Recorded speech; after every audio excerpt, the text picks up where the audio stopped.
Muhittin İbnül Arabi Fütuhat-ı Mekke'nin 4. kısmı. Tavafta dedim ki, nasıl tavaf ederim?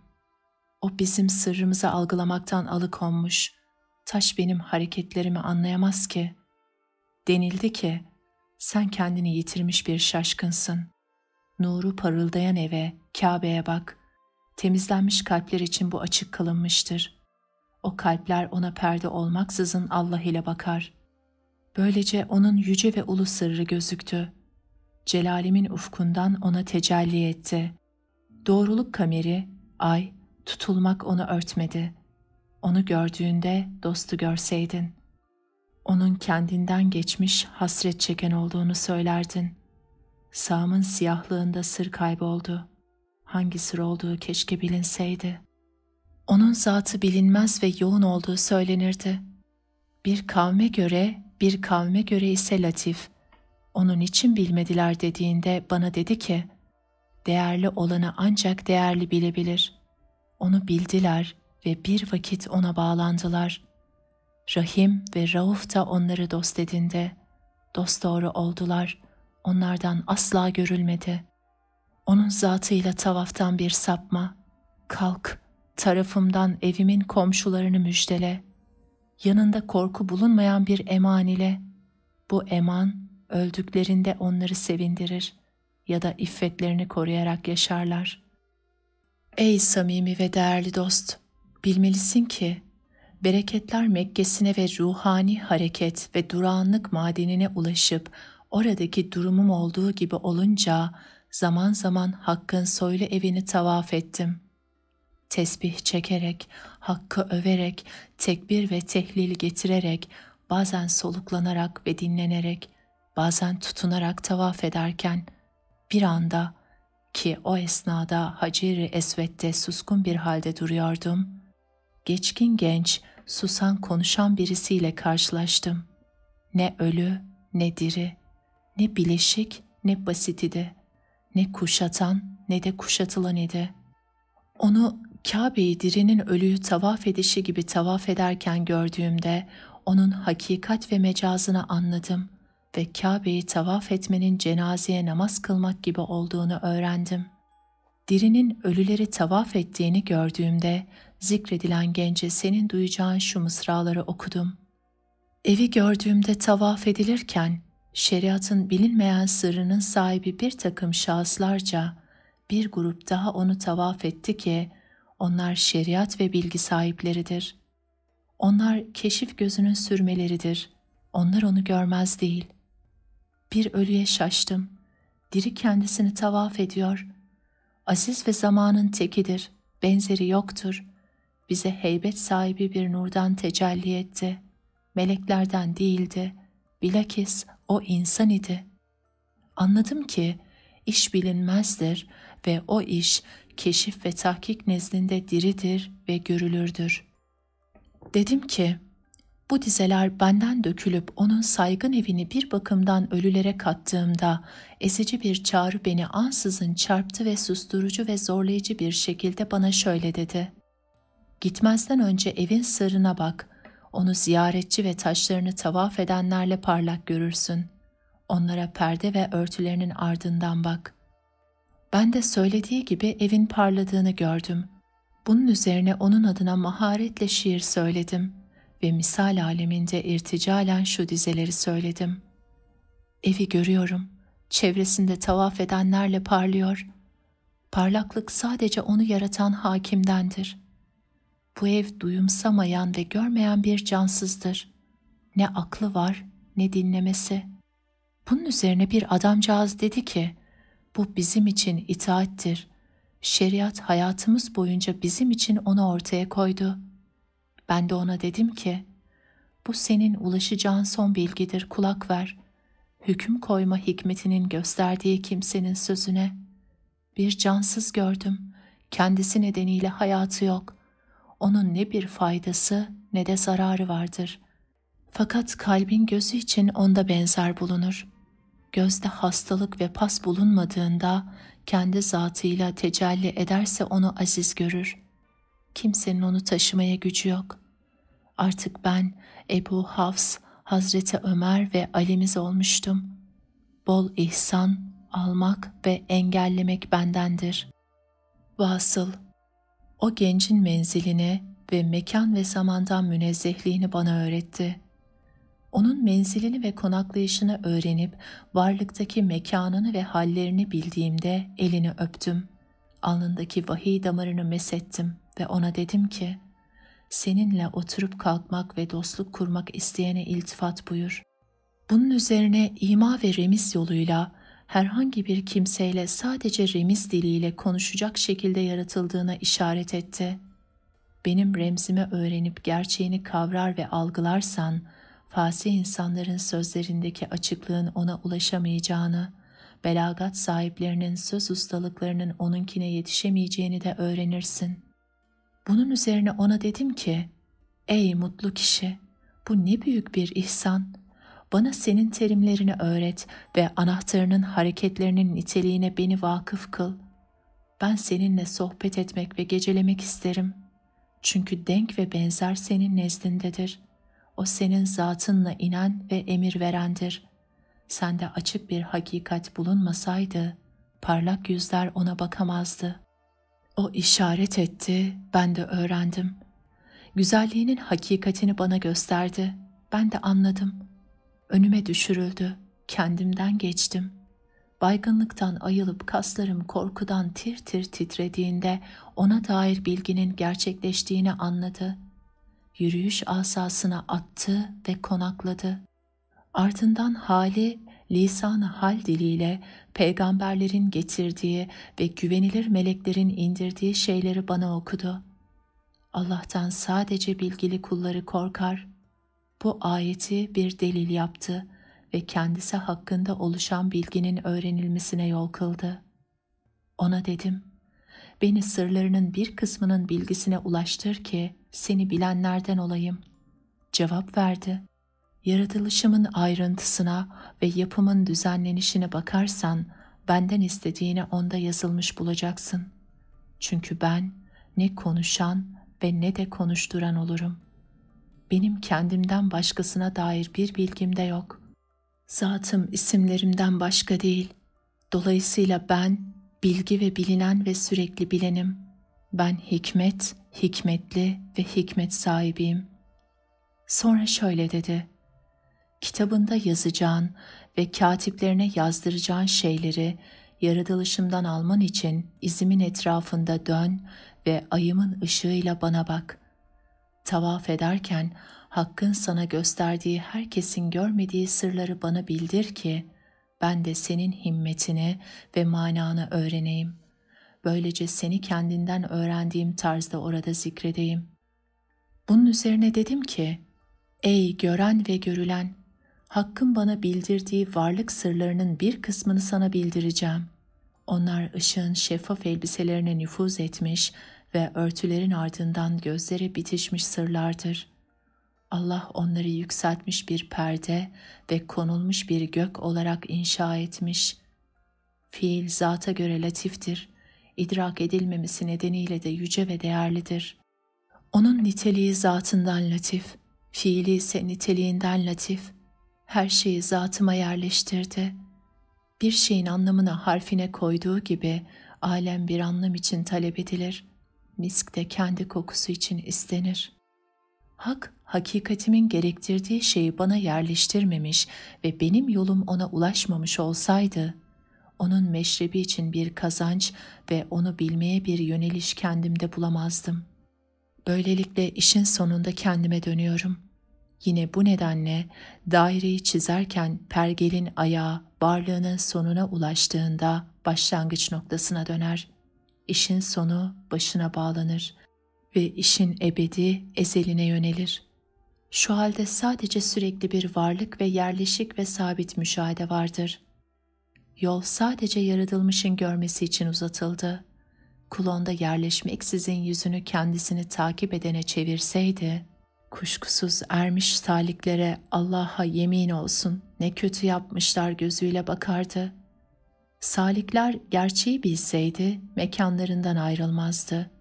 Fakat onlar hakikatlerin çift olması nedeniyle Allah'ın kendisiyle yolları ve yeryüzünü yarattığı yaratan Hakk'ın tekliğinden perdelenmiştir. Böylece isimlerin içeriklerine bakmış ve yükseliş merdivenlerini aramış, onları istenilecek en yüksek menzil ve Hakk'a yönelilen ve aranılan en yüce halin olduğunu zannetmiştir. Böylelikle onlar vasıtasıyla doğruluk burakı ve refrefleri üzerinde yürütülüp gördükleri şeylerle ayet ve sırlarını ona öğretmiştir. Bakış kuzeyden olduğunda durum böyledir. Yetkin yaratılış üzerindeki fıtrat ise ilk konumunda yüzüyle dairenin noktasının karşısında bulunur. Böylelikle fıtratın ruhunun yarısı sağ taraftan araştırır, batı tarafında ise sefer eder. Bakış sağdan hareket ederse ilk bakışında gözle görme müşahadesinde temkin makamına ulaşır. Aşağılar aşağısında bulunduğu zannedildiği halde yücelerin en yücesinde bulunan kimseye şaşılır. Cahillerden olmaktan Allah'a sığınırım. Bakışın kuzeyi onu yönetenin sağıdır. Kendi mevzisinde durması ise barış yerinin sonudur. İşaret ettiğim şey akıllı kişide sabit ve sahih olup dönüşün ona olduğunu öğrendiğinde artık durduğu yerden ayrılmaz.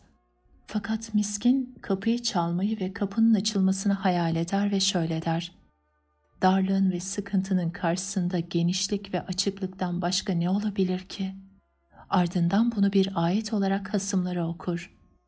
Allah kimi hidayet etmek isterse onun gönlünü İslam'a açar.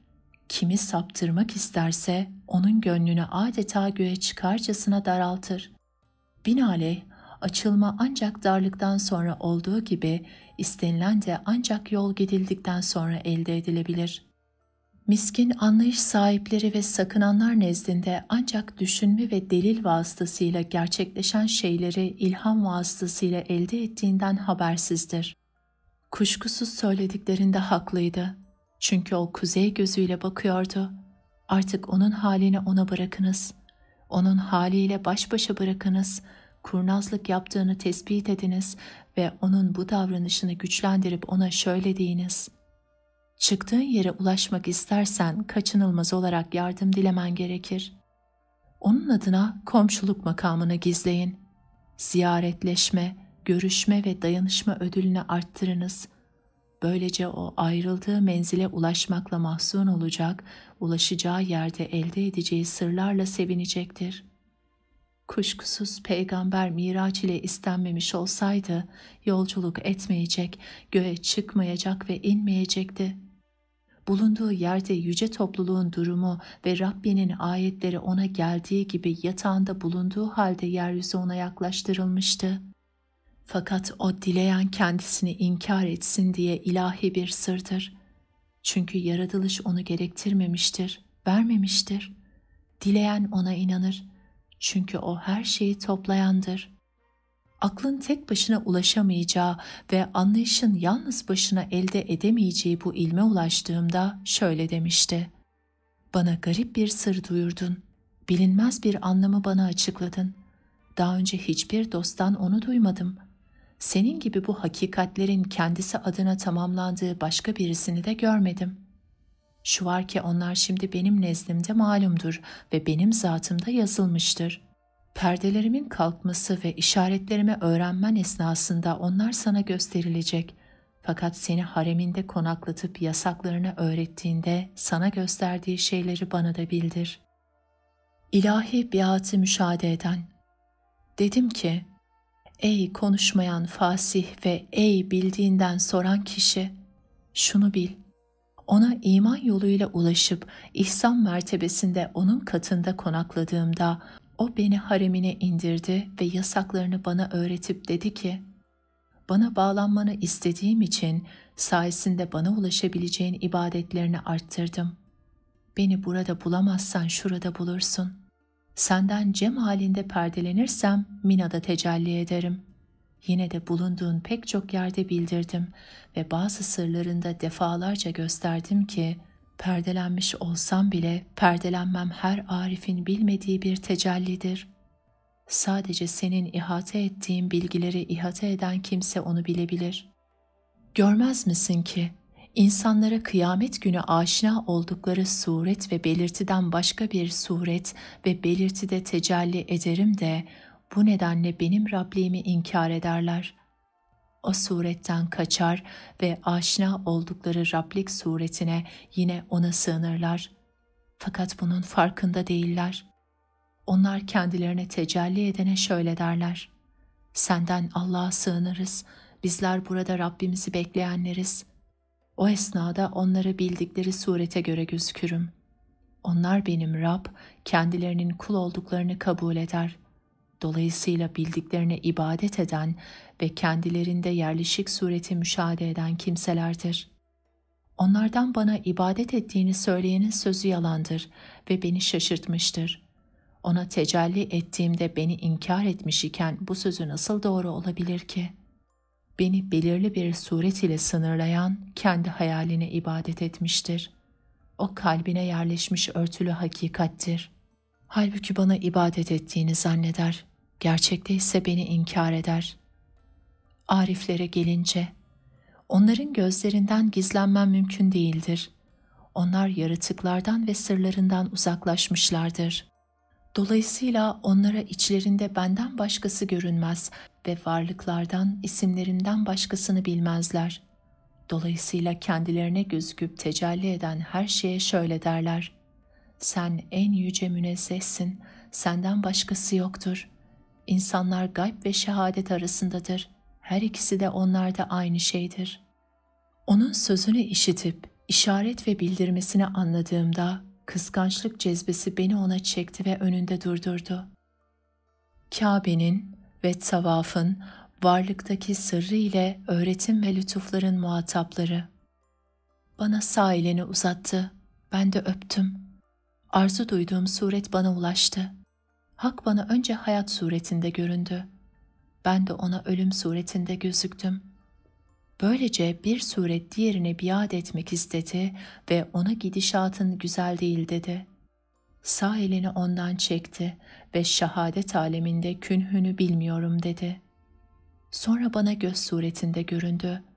Ben ise onun için kör suretine girdim. Bu bir şartın tamamlanması ve şartın bozulduğunu düşündükten sonraydı. Suret diğer surete biat etmek istedi ve zikredilen sözü ona söyledi. Sonra benim için en genel bilgi suretinde göründü. Ben de ona tam bilgisizlik suretinde göründüm. Suret o surete biat etmek istedi ve ona meşhur sözü söyledi. Sonra benim için hitap suretine girdi. Ben de onun için dilsizlik suretine girdim. Suret o surete biat etmek istedi. Hak ise iki suretin arasına levhanın işaret ve yazılarını gönderdi. Sonra Hak benim için irade suretine girdi. Ben de onun için hakikatin eksikliği ve alışkanlık suretine girdim. Böylelikle bana ait suret, Hakk'a ait surete biat etmek istedi. Hak ise ikisinin arasına aydınlığını ve ışığını yaydı. Sonra Hak benim için kudret ve güç suretine girdi. Ben de ona acizlik ve zayıflık suretinde göründüm. Böylece suret o surete biat etmek istedi. Hak kuluna eksikliğini gösterdi. Bu yüz çevirmeyi ve bütün arzu ve gayelerimin gerçekleşmediğini görünce dedim ki, neden bana karşı çıktın ve ahdimi yerine getirmedin? Şöyle karşılık verdi: Ey kulum, kendine direnen sensin. Ey tavaf eden kişi, her şafta taşı öpmüş olsaydın, orada o latif suretlerde elimi öpmüş olurdun. Çünkü benim evim orada zat mesabesindedir. Tavafın şaftları ise 7 sıfat mesabesindedir. Bunlar celal sıfatları değil, yetkinlik sıfatlarıdır. Onlar sana kavuşmanın sıfatlarıdır, ayrışma değil. O halde 7 şaft, 7 sıfat içindir. Orada bulunan ev ise bir zata delalet eder. Şu var ki, ben o evi döşeğin menziline indirdim ve insanların geneline şöyle hitap ettim: Bu ev sizin katınızda arşım gibidir. Yeryüzündeki halifem ise istiva yeri ve içerendir. Seninle birlikte tavaf eden ve yanında duran meleğe bak. Bunun üzerine hemen meleğe baktım. Ben kendisine bakınca melek arşa döndü ve dinçliğiyle bana karşı gururlandı. Bunun üzerine ben de ona tebessüm ettim. Ardından şu mısraları söyledim. Ey peygamberlerin tavaf ettiği Kabe! Saygın meleklerin tavafından sonra onların ardından bir alem geldi. Yücelik ve suflilik arasında onu tavaf eden. Kabe'yi benzer sayarak arş-ı mesabesine koydular. Biz onun etrafında tavaf eden saygınlarız. Onu tavaf edenlerin en büyüğü derse ki, ben hayırlı olanım, işitiyor musunuz? Vallahi ne bir nas getirdi ve bildirdi, getirdiğini açıklamadan. Bu onu çevreleyen bir nurdan başka nedir ki? Onların nurları, biz ise değersiz bir suyuz, nutfe. Böylece bir şey benzerine çekildi. Hepimiz ise onun katında yerleşmiş kullarız. Hayır, bizim tavaf ettiğimizi tavaf ettiklerini görmediler mi? Onlar toprak değildir. Bizden en latifi soyutlanırsa yerleşir, tavaf edenlerin etrafında döndüğü kimsenin üzerine. Onları bilgisizlikten tenzih ediniz. Allah'ın alemleri amade ettiği kimsenin hakkını nasıl bilmezler? Onlar bilir. Ben kendisine secde edilenin oğluyum. Melekler babamızı secde emrine isyan ettikten sonra bilgisizliklerini itiraf etti. Secde etmeme de direnen iblis oldu. Gerçekle yanlışı karıştırdı. Artık inkar edenlerden oldu. Onları tenzih ediniz, tenzih ediniz. Çünkü onlar hata edenlerin hatasından masum kaldı. Dedim ki, sonra kalbimin yüzeyini ondan çevirip Rabbime döndüm. Rab bana dedi ki, baban dolayısıyla sana yardım edildi, bereketim sana yerleşti. Övdüğün kimsenin ve kendisine sunduğun iyilikleri duy. Hakka yakın meleklerin menzilleri yanında senin yerin neresidir? Allah'ın selamı sizin ve onların üzerine olsun. Benim bu Kâbem, varlığın kalbidir. Arşım bu kalp için sınırlı bir cisimdir. O ikisinden hiçbirisi beni sığdıramamış, senin onlardan bildirdiğin şeyi benim hakkımda bildirememiştir. Beni sığdıran evim, senin amaçlanmış kalbindir.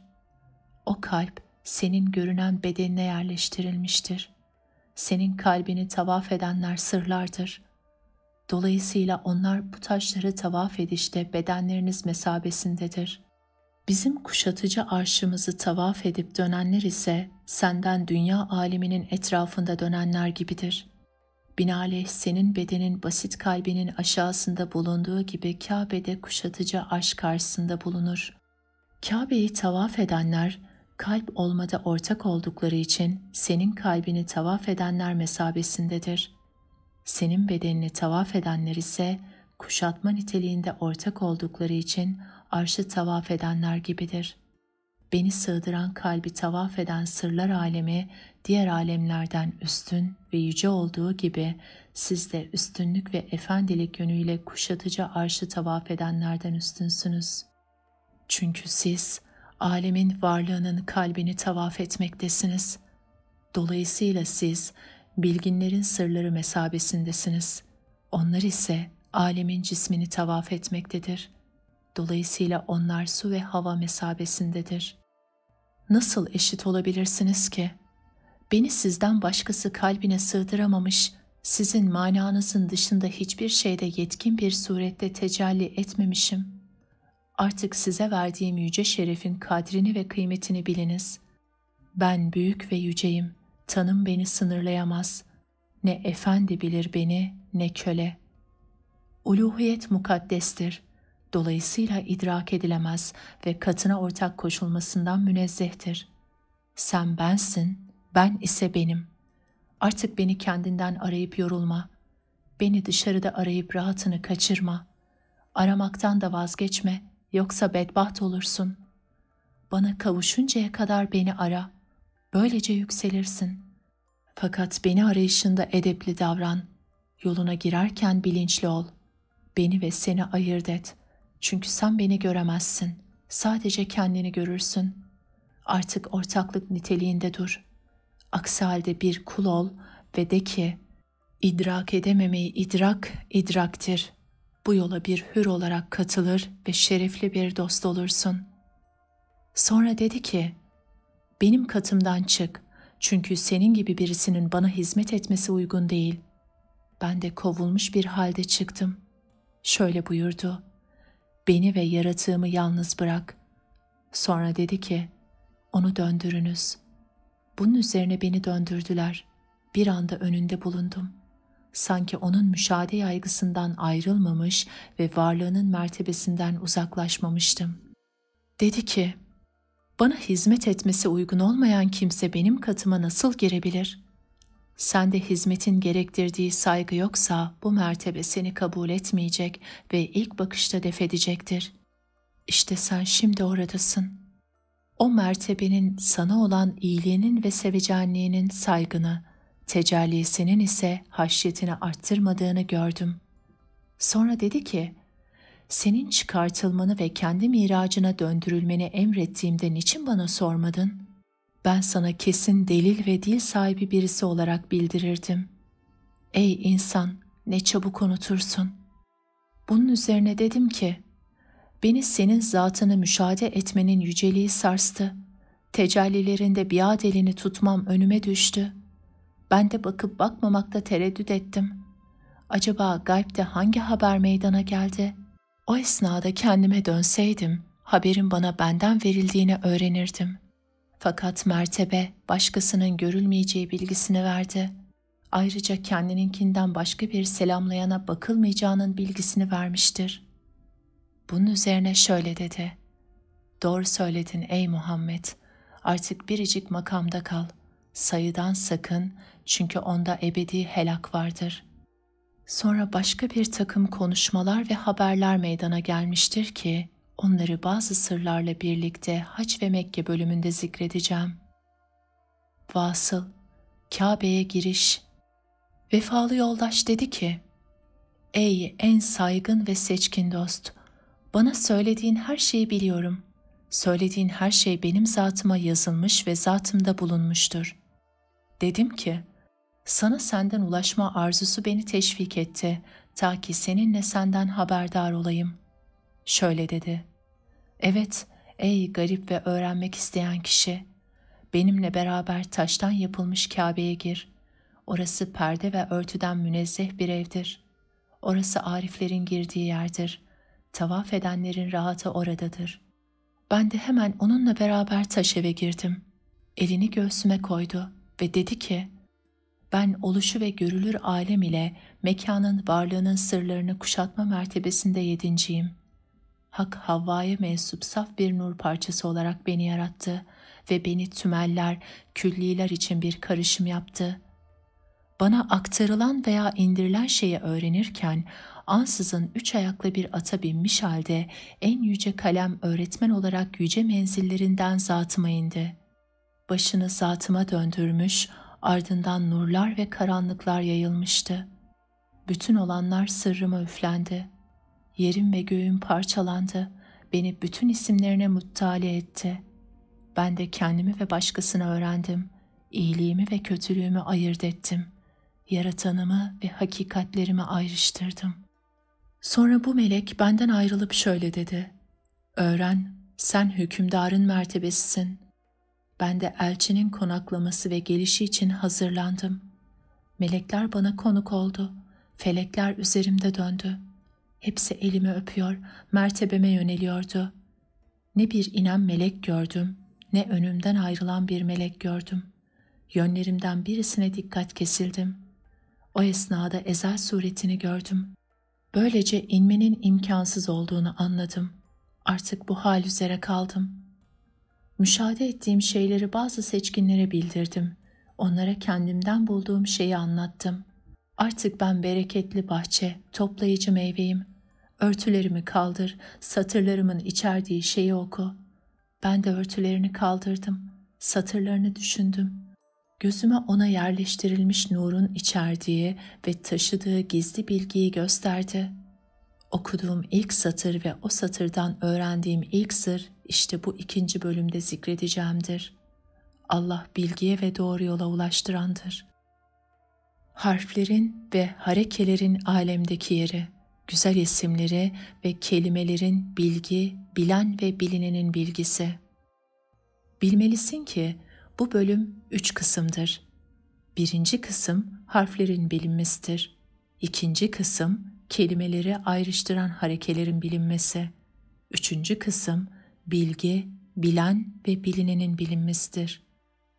Birinci fasıl: harflerin mertebelerinin ve küçük harfler olan harekelerin bilinmesi, onların ilahi isimleri. Kuşkusuz harfler lafızların imamlarıdır. Hafızların dilleri buna tanık. Felekler melekûtunda onlarla dönmüştür. Uyuyan ve uyanıklar arasında dersin ki, isimleri gizlediklerinden öğrendim. Böylece bu düşünce nedeniyle aziz olur. Cömertliğinin feyzi olmasaydı, sözde lafızların hakikati görünmezdi. Allah bize ve sana yardım etsin. Bilmelisin ki, varlık herhangi bir sınırlama olmaksızın mutlak anlamda yükümlü tutan ki haktır ve yükümlü tutulanları onlarda alemdir, içerdiğine göre harflerde zikrettiğimiz kısımlara ayrılır. Bu nedenle harfler içinde yükümlü tutanı ve onun yükümlü tutulan harfler karşısındaki yerini gizli bir yönden göstermek istedik. Söz konusu yön, kendisine öğrendiklerinde keşif ehlinin nezdinde değişmez. Söz konusu harfler terimsel olarak mucem harfler, yani bilinmeyen harfler, alfabenin harfleri diye isimlendirilir ki, isimlendirilmelerinin nedeni anlamlarının belirsizliğidir. Harfler, mertebeleri, felekleri, tabiatları. Bize keşif yoluyla gösterildiğinde harflerin basitlerinin 4 mertebe olduğunu gördük. Birinci kısım mertebeleri 7 felek olan harflerdir. Bunlar elif, z ve lam'dır. İkinci kısım mertebeleri 8 felek olan harflerdir. Bunlar nun, sad ve dat harfleridir. Üçüncü kısım mertebeleri 9 felek olan harflerdir. Bunlar ayn, gayn, sin, şındır. Dördüncü kısım mertebeleri ise 10 felek olan harflerdir ki bunlar da diğer harflerdir. Söz konusu harfler 18 tanedir ve her birisi 10 felekten meydana gelmiştir. Nitekim öteki harflerin bir kısmı 9 felekten, bir kısmı 8 felekten, bir kısmı 7 felekten, daha önce belirttiğimiz gibi başka bir kısım yoktur, meydana gelmiştir. O halde bu harflerin, ki bu harfler zikretmiş olduğumuz yalınlardır, meydana geldiği feleklerin toplamının sayısı 261 felektir. 7 felekten meydana gelen mertebeye gelince, bunlardan elifin dışında z ve lam harflerinin tabiatı sıcaklık ve kuruluktur. Elifin tabiatı ise sıcaklık, yaşlık, soğukluk ve kuruluktur. Dolayısıyla o komşu olduğu alemlere göre sıcakla beraber sıcak yaşla yaş, soğuk ile soğuk ve kuru ile kuru olarak döner. 8 felekten meydana gelen harflere gelince bu mertebenin harfleri sıcak ve kurudur. 9 felekten meydana gelen harfler ise ayn ve gayn'dır. Tabiatları soğukluk ve kuruluktur. Sin ve şının tabiatları ise sıcaklık ve kuruluktur. 10'lu mertebeye gelince bu mertebenin harfleri sıcak ve kurudur. Ha ve hı ise böyle değildir. İkisi soğuk ve kurudur. H ve hemze de farklıdır. Onlar soğuk ve yaştır. Feleklerde daha önce belirttiğimiz tarzda girişiklik ve iç içe geçmeler söz konusu olmakla beraber hareketinden sıcaklığın meydana geldiği feleklerin sayısı 203 felektir. Hareketinden kuruluğun meydana geldiği felekler ise 241 felektir. Hareketinden soğukluğun meydana geldiği felekler 65 tanedir.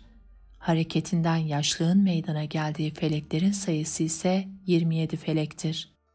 7 feleğin hareketinden ilk 4 unsur meydana gelir. Onlardan özellikle elif harfi var olur. 196 feleğin hareketinden bilhassa sıcaklık ve kuruluk meydana gelir. Onlardan kesinlikle bu ikisinden başkası meydana gelmez.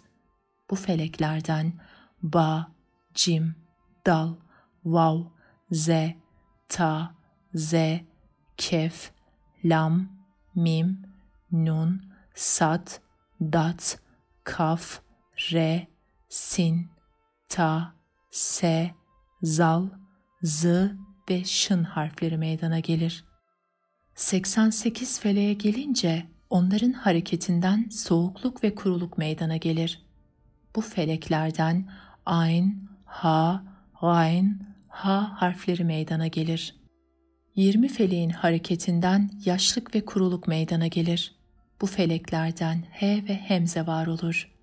Lam elife gelince bu harf 7, 100 ve 96 feleğin karışımından meydana gelir. Bu onlara kötülük ulaşmaz ve üzülmezler. La ayetindeki lama benzediğinde böyledir. Siz le entüm onlara daha korkutucu gelirsiniz ayetindeki gibi ise lam elif 100, 96 ve 20 feleğin karışımından meydana gelir. Alemde diğer iki unsur olmaksızın sadece sıcaklık ve yaşlığın meydana geldiği bir felek yoktur. Havanın doğasını incelediğinde onun özel bir feleğinin olmasının neden imkansız görüldüğünün hikmetini öğrenirsin. Nitekim tek başına bu ilk unsurlardan birisinin meydana geldiği felek de yoktur. O halde he ve hemzeyi 4. felek döndürür ve uzak feleği 9000 senede kat eder.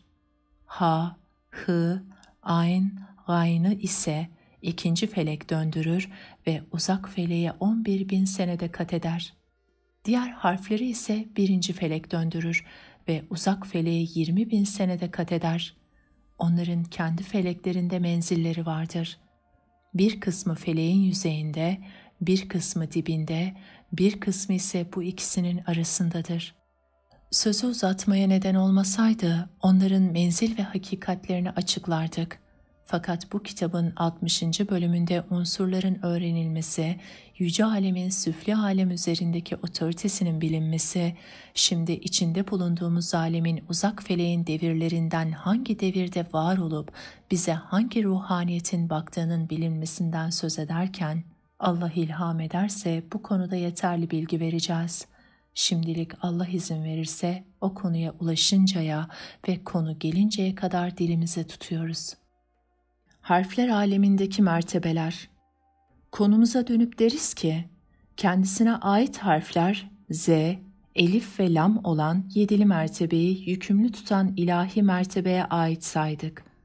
Başka bir ifadeyle yükümlü tutan ilahi mertebenin harflerden payı odur. Nun, sad ve dat harflerinin ait olduğu 2. mertebeyi ise insanın harfler aleminden payı yaptık. Ayn, gayn, sin ve şının ait olduğu 9'lu mertebeyi ise harfler aleminden cinlerin payı yaptık. 10 felekten oluşan harfler mertebesini ise meleklerin harfler aleminden payı yaptık. Bu mertebe diğer harflerin ait olduğu 4 mertebenin ikincisidir. Bu 4 varlığı sınıflamada 4 harf mertebesine nispet etmemizin nedeni anlaşılması çetin kimi hakikatlerdir. O hakikatleri anlayabilmek, müstakil bir kitapta zikredilmelerini ve açıklanmalarını gerektirir. Fakat biz El-Mebadi vel Gayat isimli kitabımızda tamamlamak üzere şimdilik burada onları kısmen zikrettik. Adı geçen kitap henüz tamamlanmamış ve dağınık sayfaların dışında yazılmamış halde elimizdedir. Fakat Allah izin verirse bu bölümde o kitaptan bir bölüm zikredeceğiz. Binaenaleyh 4 harf sahip oldukları hakikatleri nedeniyle ateşten yaratılmış cinler için meydana gelmiştir. Bu hakikat Allah'ın bildirdiğine göre cinleri onlara önlerinden, arkalarından, sağlarından ve sollarından geleceğim demeye sevk eden şeydir. Böylece hakikatleri tamamlanmış, sayesinde ilavi bir mertebe isteyecekleri 5. bir hakikat kalmamıştır. Böyle bir şeyin onlar için mümkün olduğuna sakın inanmayasın. Bu mertebe cinler için üst ve onun karşılığı alt yönün varlığıdır. Bu 2 yön ile 6 yön tamamlanır.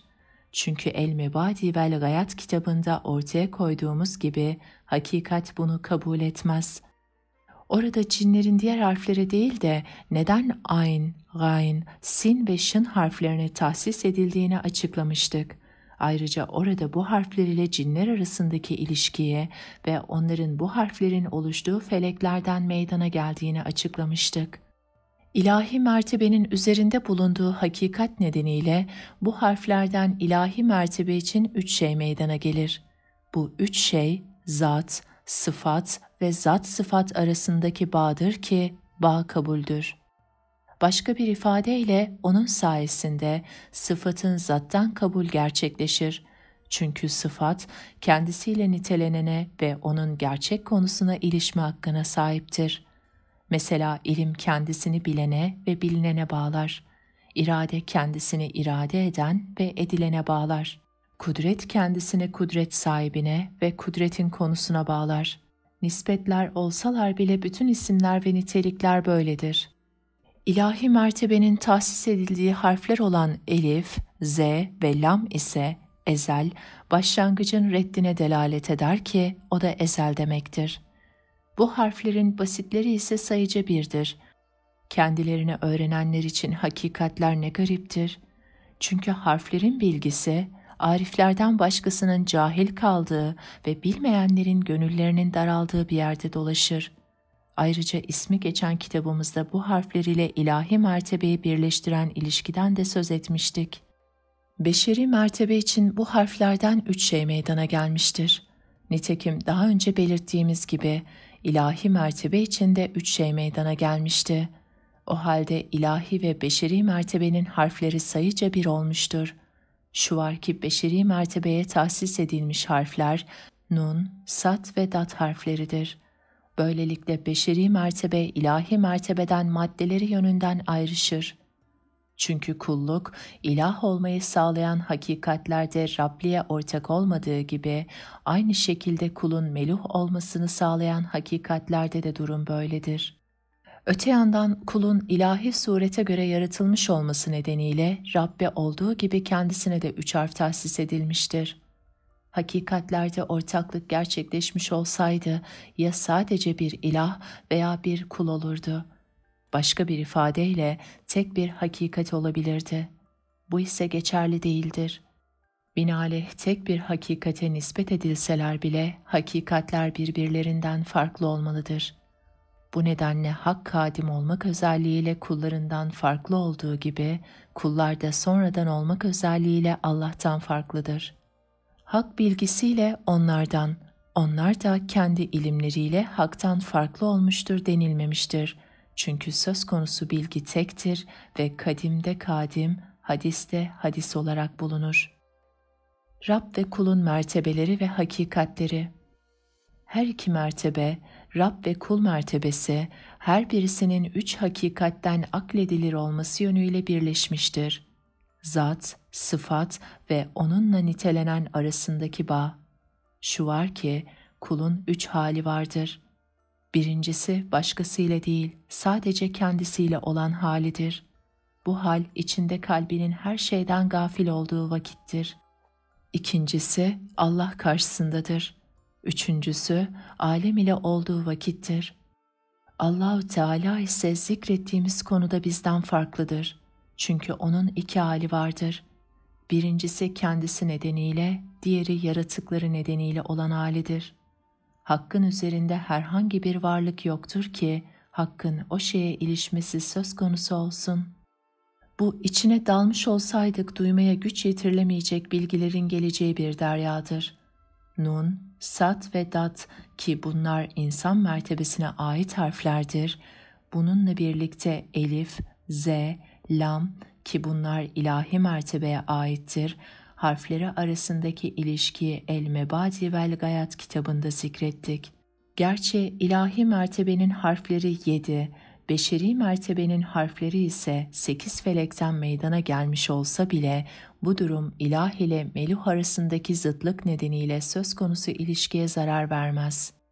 Sonra nun harfinde ki feleğin ortasıdır. Öyle sırlar vardır ki sadece teslim örtüsünün üzerine bağlandığı ve ölmeden önce ölmüş kişi onları işitebilir. Ölüden ise ne itiraz ne arayış beklenebilir.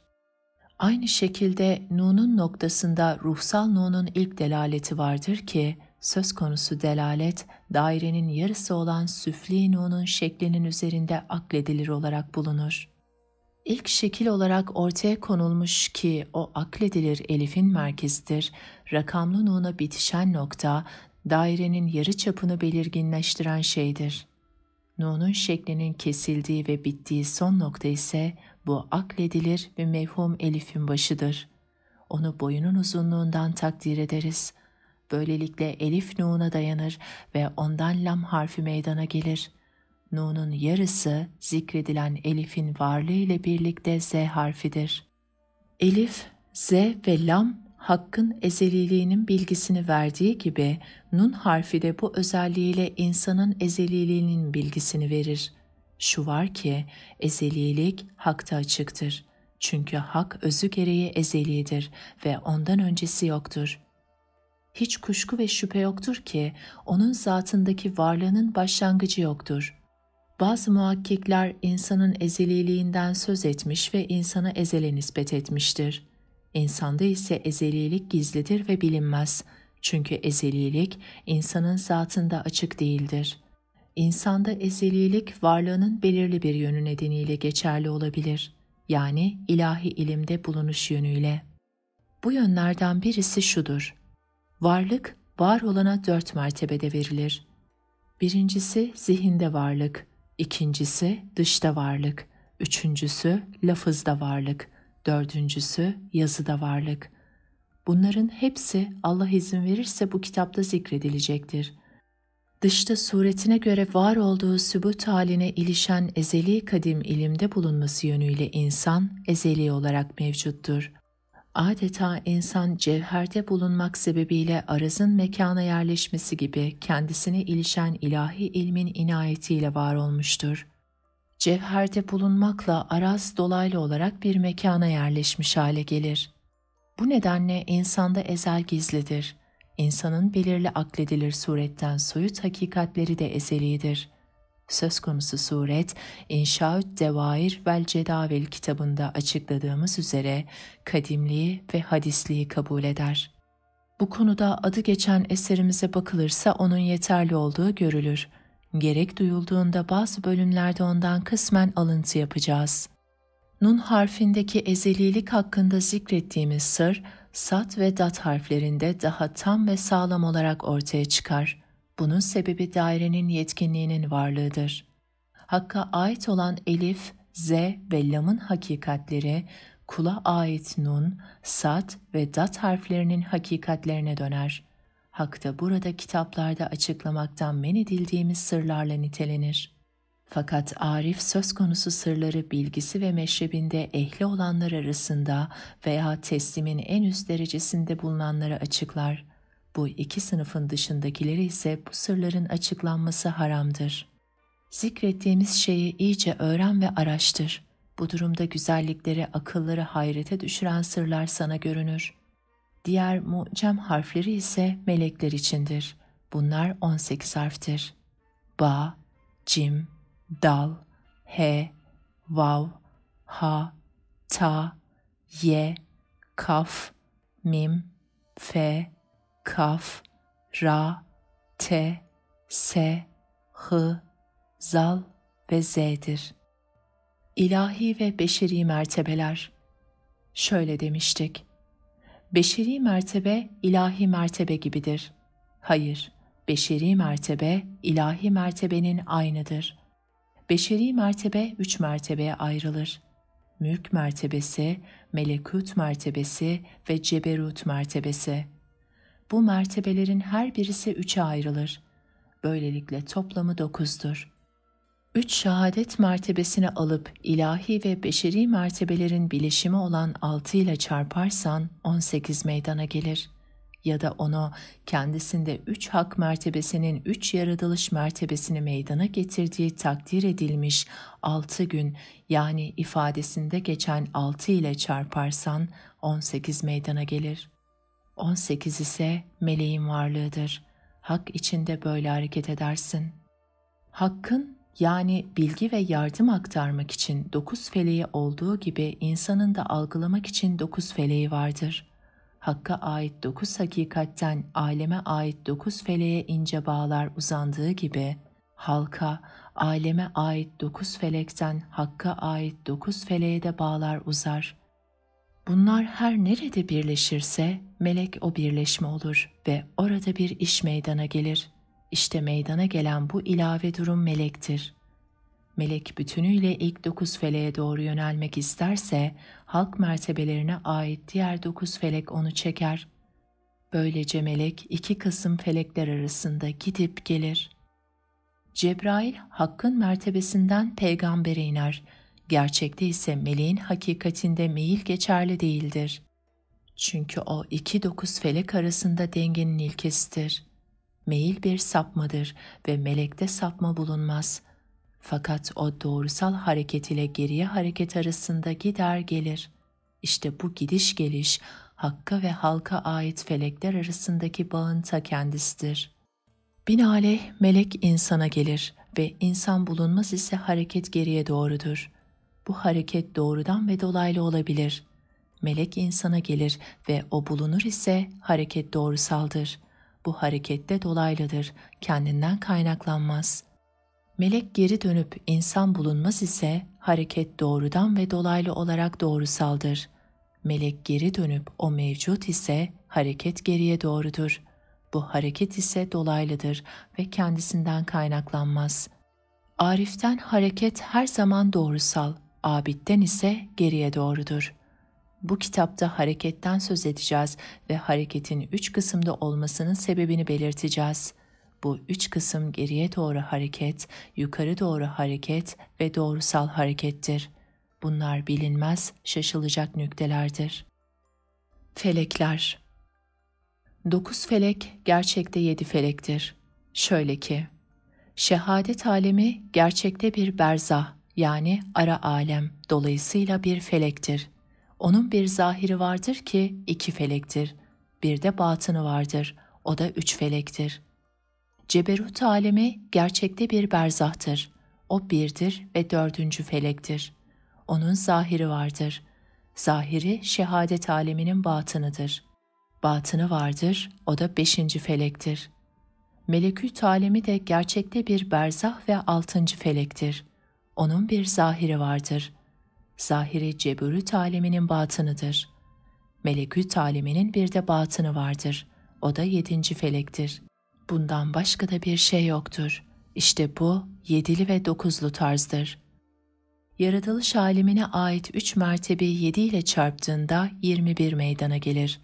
Ardından insana ait 3 mertebeyi çıkartırsan geride 18 kalır.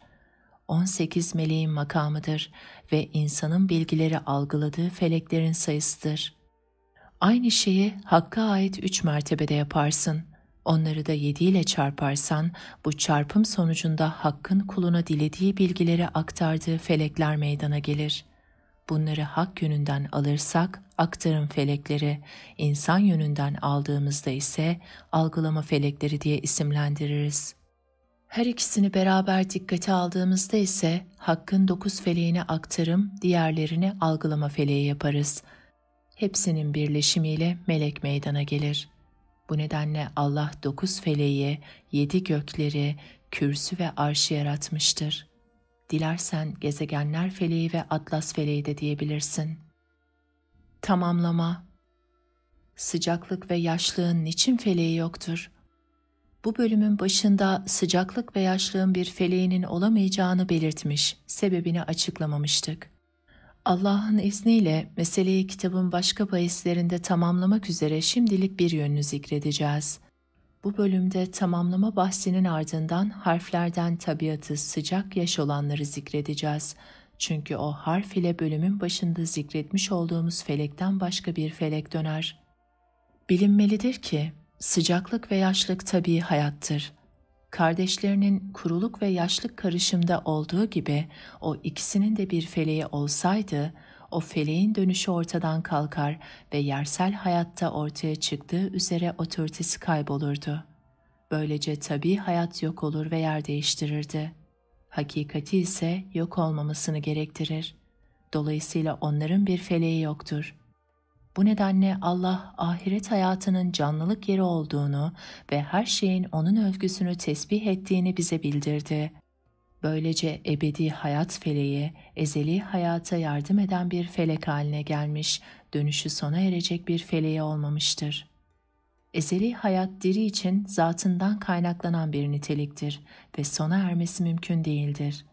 Ezeli hayatın nedenlisi olan ebedi hayatında sona ermesi mümkün değildir. Ruhlar için hayat. Ruhları görmüyor musun? Onların hayatları kendilerinden kaynaklandığı için ölmeleri kesinlikle mümkün değildir. Cisimlerde canlılık dolaylı olduğu için onlar ölümlüdür ve yok olmaları söz konusudur. Çünkü cismin görünen canlılığı ruhun canlılığının bir eseridir. Bu durum yeryüzüne yansıyan güneş ışığının güneşten olmasına benzer. Güneş battığında ışığı da kendisini takip eder ve yeryüzü karanlık kalır. Ruh da bedenden ayrılıp geldiği aleme gittiğinde ruhtan canlı bedene yayılmış hayat kendisini takip eder ve beden görünüşte cansız olarak kalır. Böylece falanca ölmüştür denilir. Hakikat ise aslına dönmüştür der. Size ondan yarattık, ona döndüreceğiz, oradan çıkartacağız. Nitekim ruh yeniden diriliş ve toplanma gününe kadar kendi aslına döner. Orada ruhtan cisme aşk yoluyla bir tecelli gerçekleşir. Bu sayede cismin parçaları kaynaşır, uzuvlarını bir aradalığa doğru hareketlendiren oldukça latif bir hayat ile uzuvları birleşir.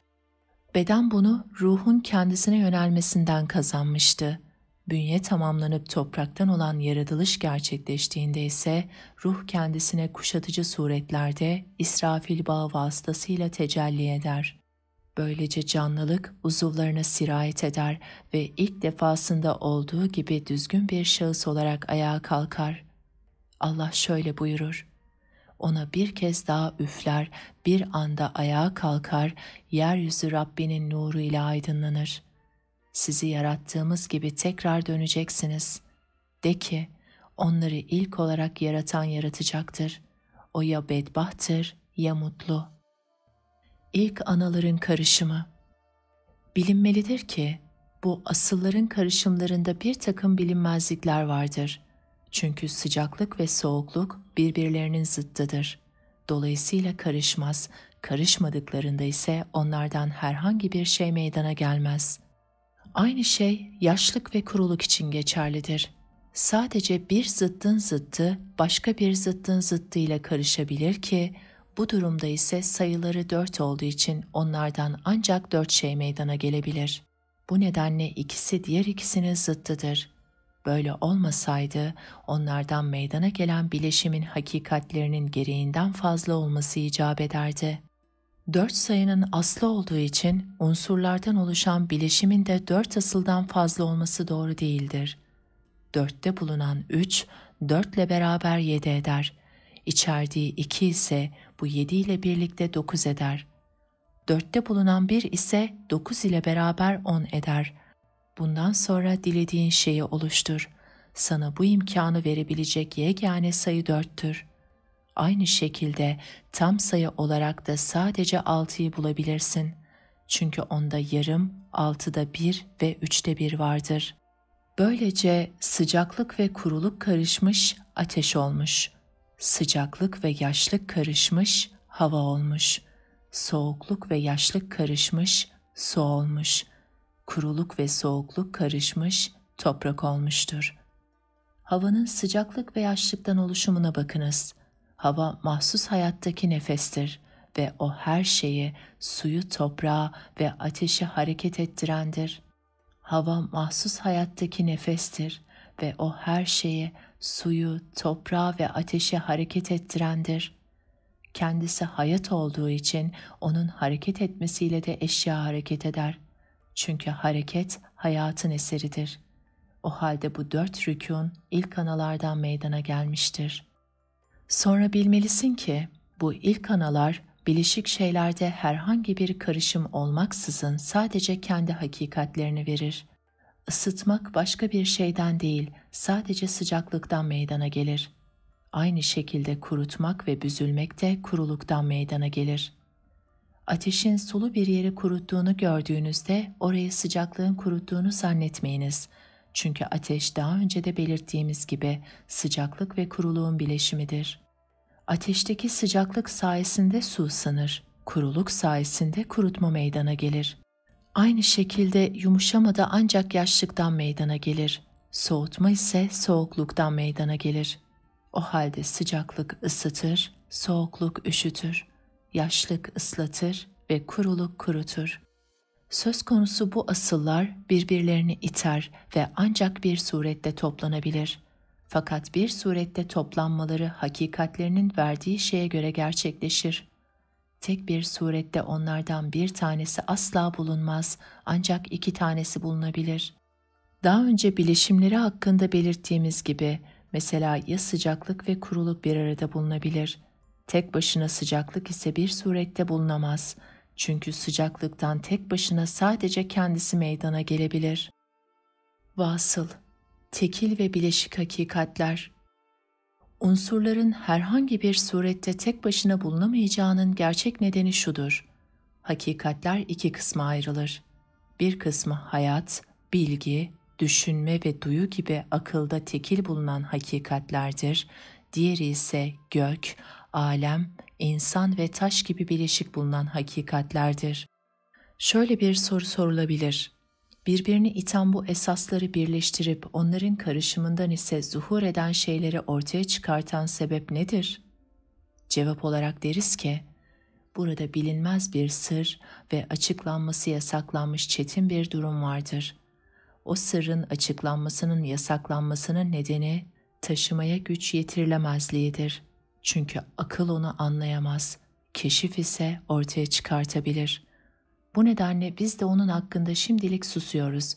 Belki daha sonra kitabımızın çeşitli bölümlerinde zeki araştırmacının farkına varacağı şekilde ona işaret ederiz. Fakat bu konuyla ilgili şöyle derim.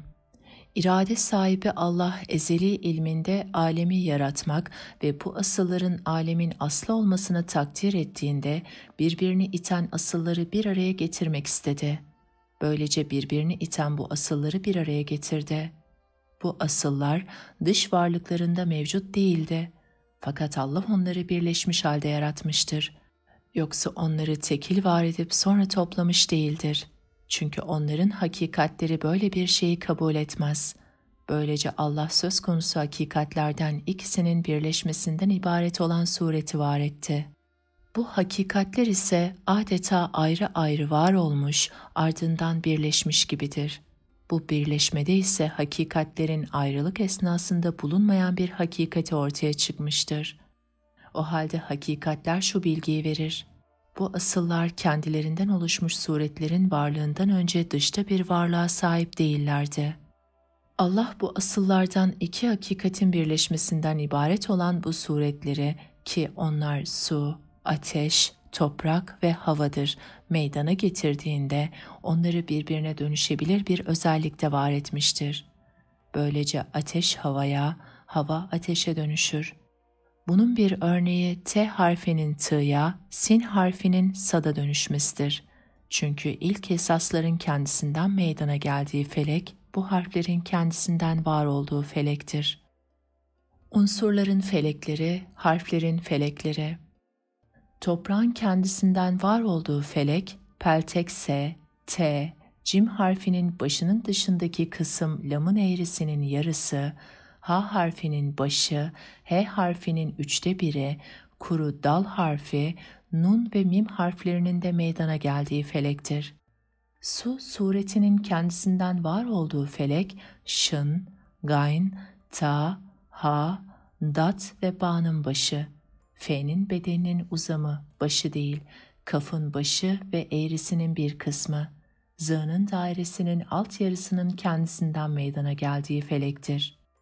Hava suretinin kendisinden meydana geldiği felek, H harfinin dairesini düğümleyen son ucu, F'nin başı, dairenin yarısının hükmüne göre H'nın eğrisi, boyuyla beraber Z'nın dairesinin yarısı, zel, ayn, z, sat ve vav harflerinin kendisinden meydana geldiği felektir.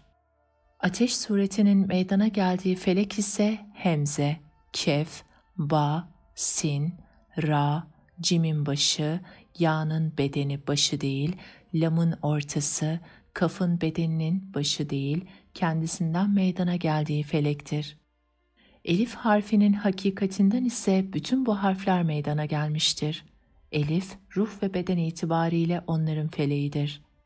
Bu itibarla söz konusu unsurların aslı olan beşinci bir varlık daha vardır. Bu konuda akılcı tabiat bilimcileri arasında görüş ayrılığı vardır. Hakim, yani Öklit, bu meseleyi Elementler kitabında yazmış, araştırmacının öğrenebileceği kayda değer bir şey zikretmemiştir. Biz ise konuyu tabiat ilmi kitaplarını uzmanları önünde okuyarak öğrenmedik. Tıpla ilgilenen bir arkadaşım elinde o kitapla yanıma gelmişti. O konuları tabiat ilimlerini okumak ve araştırmak yönünden değil, keşif yönünden öğrenmemiz nedeniyle kendisine onları açıklamamı istedi. Bunun üzerine kitabı bize okudu.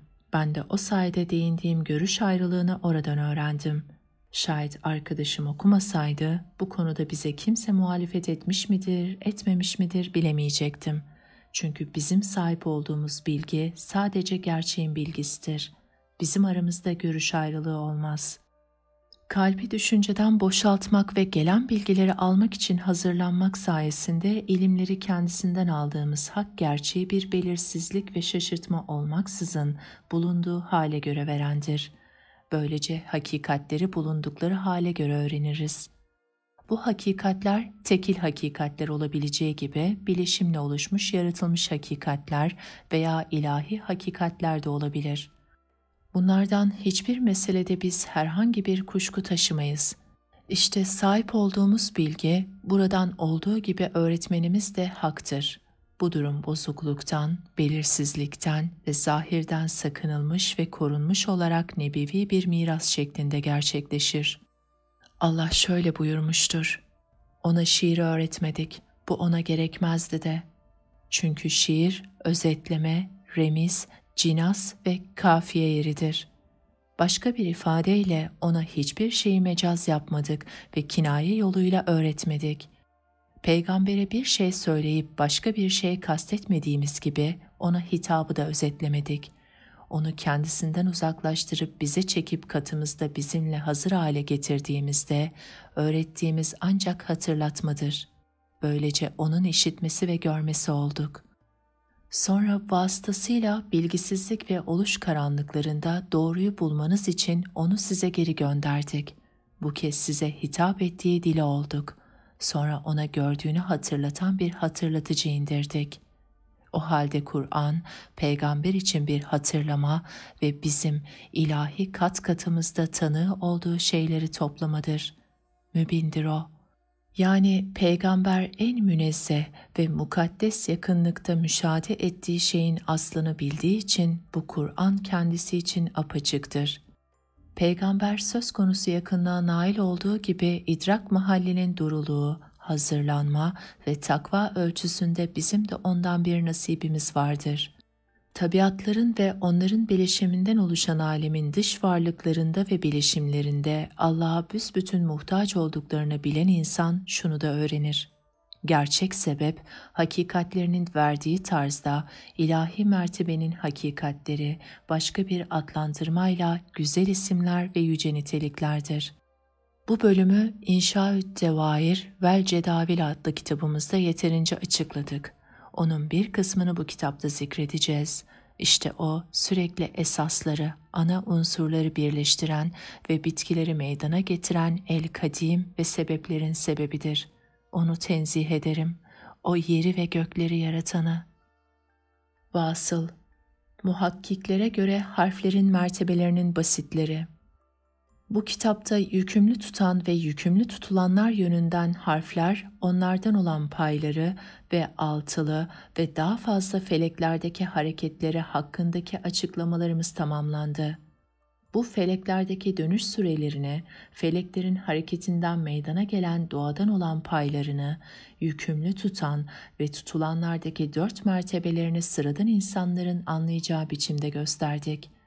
Bu sebeple harflerin basitlerinin felekleri 2 türlü olmuştur. Akıl sahiplerinin geneline göre hakikatlerin sınırlı olduğu yalınlar 4 kısımdır. Birincisi 7 felekten meydana gelen hakkın harfleri. İkincisi 8 felekten meydana gelen insanın harfleri. Üçüncüsü 9 felekten meydana gelen meleğin harfleri. Dördüncüsü 10 felekten meydana gelen ateşten yaratılmış cinlerin felekleri. Akılcılara göre burada başka bir kısım yoktur. Onlar akıllarının baskısı altında bulundukları için gerçeği olduğu gibi algılayamazlar. Muhakkikler ise efendileri olan hükümdar Hakk'ın istilası altındadırlar. Bu nedenle başkasının sahip olmadığı bir keşfe sahiptirler.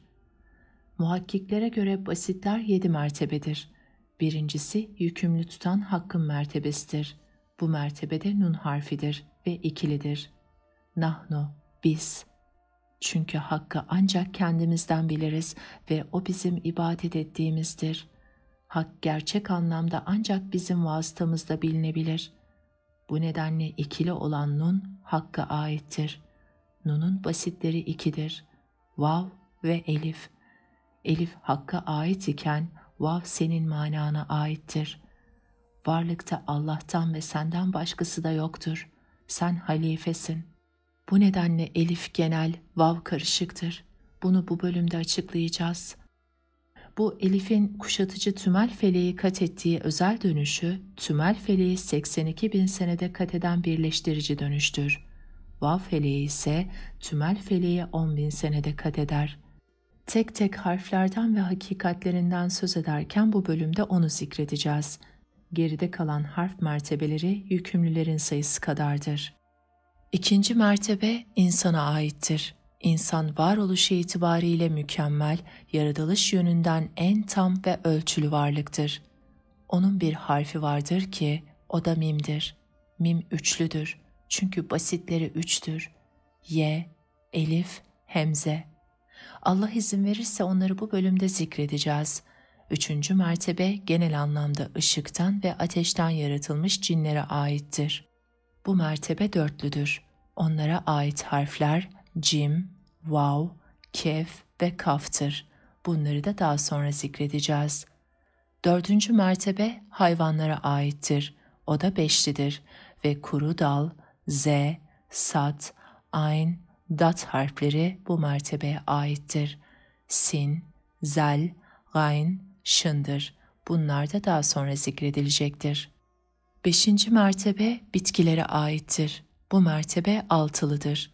Ona ait harfler elif, he ve lam'dır. Bunlar da Allah izin verirse zikredilecektir. Altıncı mertebe cansız varlıklara aittir. Onlar yedilidir. Onlara ait harfler ba, ha, t, y, f, ra, t, s, ha, z'dır. Bunlar da Allah izin verirse daha sonra belirtilecektir. Kitabın gayesi varlığın sırlarından işaret ve parıltıları ortaya çıkartmaktır.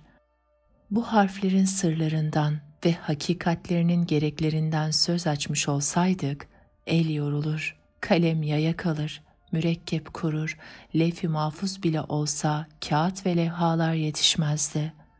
Onlar haklarında Allah'ın, Rabbinin kelimelerini yazmak için denizler mürekkep olsa ve başka denizlerde yardım etseydi, denizler tükenir, Rabbinin kelimeleri tükenmezdi buyurduğu şeylerdir. Başka bir ayette ise, yeryüzündeki ağaçlar kalem, denizler mürekkep olsaydı, Allah'ın kelimeleri tükenmeden onlar tükenirdi buyurulmuştur. Burada bu kelimeleri inceleyip öğrenenler için şaşılacak sır ve işaretler vardır. Bu ilahi ilimler teorik düşünce ve tefekkür ürünü olsaydı, hiç kuşkusuz insan en kısa sürede onları öğrenirdi. Fakat onlar kulun kalbine peş peşe gelen Hakk'ın tecellileri ve onun saygın ruhlarıdır. Bunlar Hakk'ın gaybının aleminden, kendi katından bir rahmet ile ve kendi katından olan bilgiyle kula iner. Hak daima Vehhab yani veren ve Feyyaz'dır yani feyiz veren. Mahal ise sürekli kabul edicidir. Ya bilgisizliği ya bilgiyi. Mahal yatkınlık kazanır, hazırlanır, kalbinin aynasını temizler ve cilalarsa onun için sürekli ilahi vergiler meydana gelir. O anda herhangi bir zamanda sınırlanması mümkün olmayan şeyler kalp için gerçekleşir. Bunun sebebi o akledilir feleğin genişliği ve bu duyulur feleğin darlığıdır. Binaenaleyh sonu tasavvur edilemeyen ve kendisinde biteceği gayesi olmayan bir şey nasıl sona erebilir? Allah de ki, Rabbim ilmimi arttır ifadesiyle peygamberine yönelik emrinde bunu açıkça beyan etmiştir.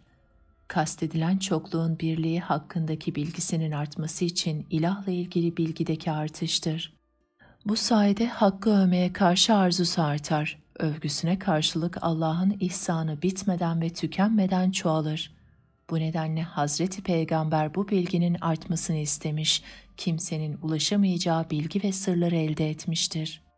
Hazreti Peygamber'e istemesi emredilen şeyin başka bir ilim değil de tevhid yani birleme ilminin artması olduğu hakkındaki görüşümüzü şu rivayet teyit eder. Hazreti Peygamber bir şey yediğinde şöyle derdi: Allah'ım bu yemeği bizim için mübarek eyle, daha mübareğini bize yedir. Süt içtiğinde ise şöyle derdi: Allah'ım onu bize mübarek eyle ve ondan fazlasını bize ver. Çünkü Hazreti Peygamber'e fazlasını istemek emredilmişti. Bu nedenle Peygamber sütü gördüğünde İsra gecesi içtiği sütü hatırladı.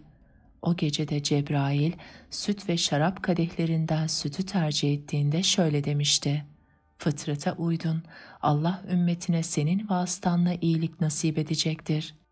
Fıtrat, Allah'ın insanları üzerinde yarattığı tevhid dinidir.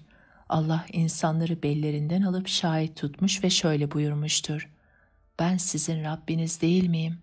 Onlar da evet Rabbimizsin demiştir. İnsanlar hiçbir şey yok iken Rabli'ye şahitlik etmişlerdi. Hazreti Peygamber uykusunda kendisi içip kalanını Hazreti Ömer'e verdiği sütü böyle tabir etmiş ve yorumlamış.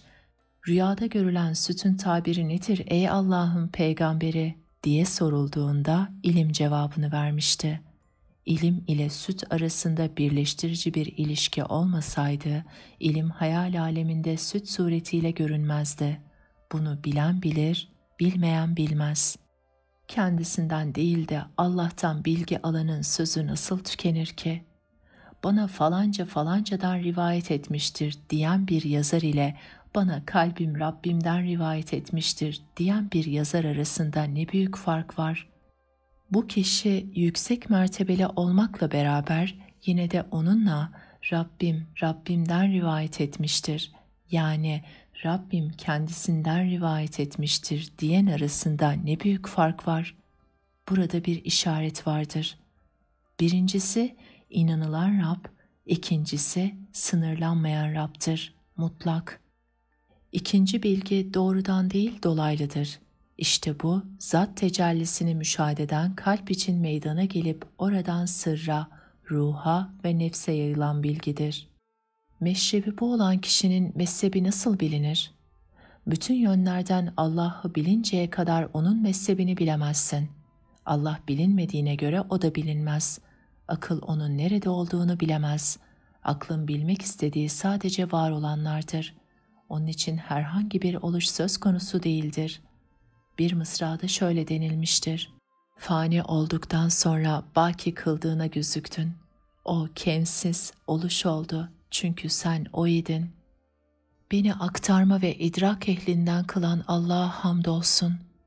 Allah bizi ve sizi kendisine yaklaşan ve yükselen kullarından eylesin. Sonra konuya dönüp deriz ki, mucem harflerin bölümleri 500'den fazladır ve her bölümde pek çok mertebe bulunur.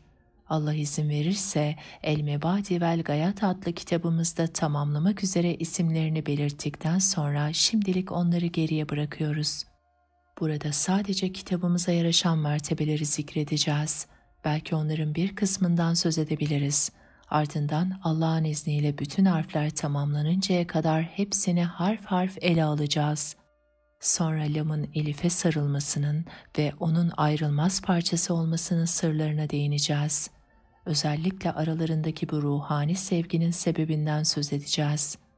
Bu durum yazı ve işaret aleminde ortaya çıkmıştır. Çünkü lamın elife sarılışında öyle bir sır vardır ki ancak elifi doğrultan ve lamı eğrisinden kurtaran kimseye görünebilir. Allah bizi ve size hoşnut olacağı salih amellere ulaştırsın. 4. kısım tamamlandı. Allah'a hamdolsun.